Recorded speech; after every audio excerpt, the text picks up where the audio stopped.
at least we have Bitcoin solving the money aspect of this same phenomenon. Mm-hmm. So it gives me hope that there are solutions for the myriad of other kinds of problems. Like once you understand the Fed and money printing and what endless money leads to, all of these things to some degree, and you just buy Bitcoin and you self-custody and you say, fuck it, right? Don't know if I can say that here, but yeah, you can say it. Of course. Say fuck freedom, it. baby. Right. And so there's one thing. Yeah. Right. You find, like, I doubt if I had found Bitcoin, I say this all the time, I used to be one of those people.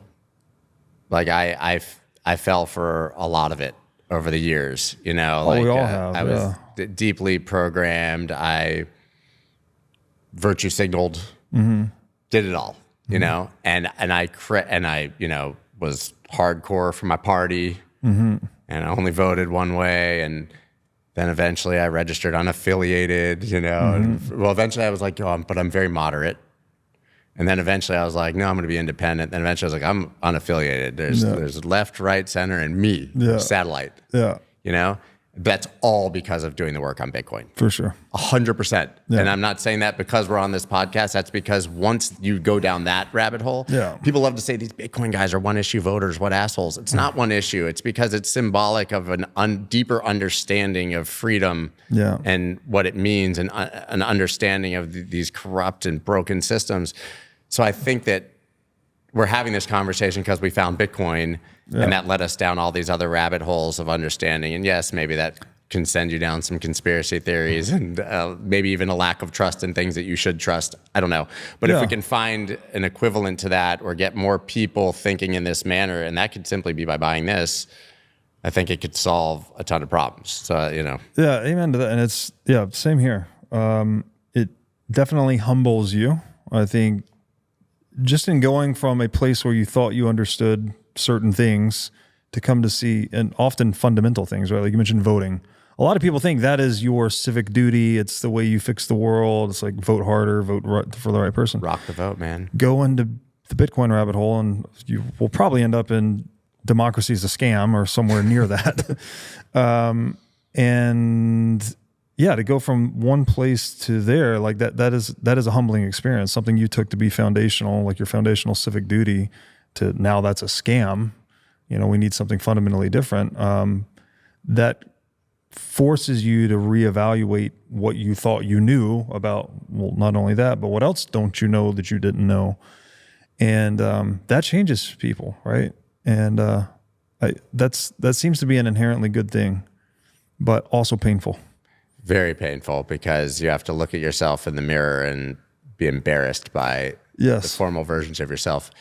I always, you know, you see like 21, 25, even 30-year-olds with these deeply passionate feelings about things. And I always laugh and I'm like, I don't believe a single damn thing I believed when I was 25 anymore. None of it, right? Like it's all fundamentally changed. I'm so different. You have no idea how embarrassed you're going to be by yourself right now. Yeah, you get more and more that the only thing I know is I know nothing at all. Or the other quote I really like was, I'd rather have questions without answers than answers that cannot be questioned. It's like, which is kind of like what you said about your show. It's like, instead of trying to sit there and be like, here are the answers, and like we all, and I'm guilty of this too, I am emphatic about certain things. The thing that I really try to focus on, which is Bitcoin inspired, life, liberty, and property. I haven't figured out why that's the bad answer in any situation ever yet. So I really try to hammer that as an answer. But beyond that, I'm trying to ask questions, because you're not going to hurt anyone with those three things. I think those are I think they're manifestations of freedom. So it's like, I don't know how that's going to hurt anyone. Yeah, exactly. So, but beyond that, it's a lot of question asking and trying to just adapt to the complexity of the world in a way that's useful for yourself and others.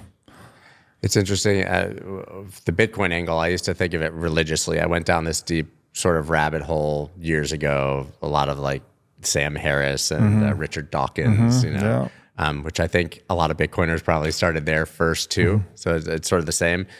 And still always an evolution of sorting through that. But there was some great quote that was to the effect of nobody's born an atheist. Yeah. You know, I'm not saying anybody needs to be an atheist, but there are certain things in life. You're born a Democrat who's Christian, who loves the Florida Gators. I'm in Gainesville, right? And my country is the greatest. And those are all things that you're born told are what's important, that you've never put any thought into. And maybe when you do, that's where you'll land. They're all different forms of tribalism or whatever. Yeah. If someone becomes an atheist, it's because at some point they did a lot of work to figure out what they believed, and that's where they landed. Or even if they convert religions or something, it's not necessarily that. I would have said nobody was born a Bitcoiner, but now at least we're going to have generations of kids who are. But nobody came to Bitcoin because their parents told them to. Yeah. Certainly not in our generation, right? So it required you going deep down this rabbit hole and figuring it out. Yeah. And I think the more things that people have to go deep down a rabbit hole to think about and figure out for themselves, even if those beliefs end up changing, right? Yeah, like maybe you come back to your religion deeply when you get older or whatever, whatever it is. But forcing people to think about their beliefs and be responsible for the conclusions, you know. But now I think it's an amazing thing that we're going to have a bunch of kids who are born learning about Bitcoin, and you know, in 5 or 10 years, there'll never be a kid who doesn't think about it or know about it from their childhood. But for anyone who's in it now and is in their 30s or 40s, you had to find it, you had to research it, you had to listen to these guys. Listen, I've listened to you and Jeff like hundreds of hours. Like The Price of Tomorrow from Jeff had a massive impact on me. Yeah. People that had to be a certain common amongst Bitcoiners, I think, they're disagreeable. They tend to be disagreeable because you have to be willing to go against the status quo, right? I mean, obviously, to even start to think about Bitcoin. Also tend to be high on openness, right? Like they're open-minded, open to new ideas. But yeah, you're right. This next generation, they're going to imitate their parents, at least some of them, right? Or imitate other thought leaders or whoever. And so it could become a thing that's just inherited. It could just taken for granted, right? It's like, oh yeah, of course Bitcoin's money. If you enjoyed this episode, click here to find more just like it, and here to find our most recent episode. Also, make sure to like this video to help shine light on the corruption of money. And be sure to subscribe to this channel to stay connected.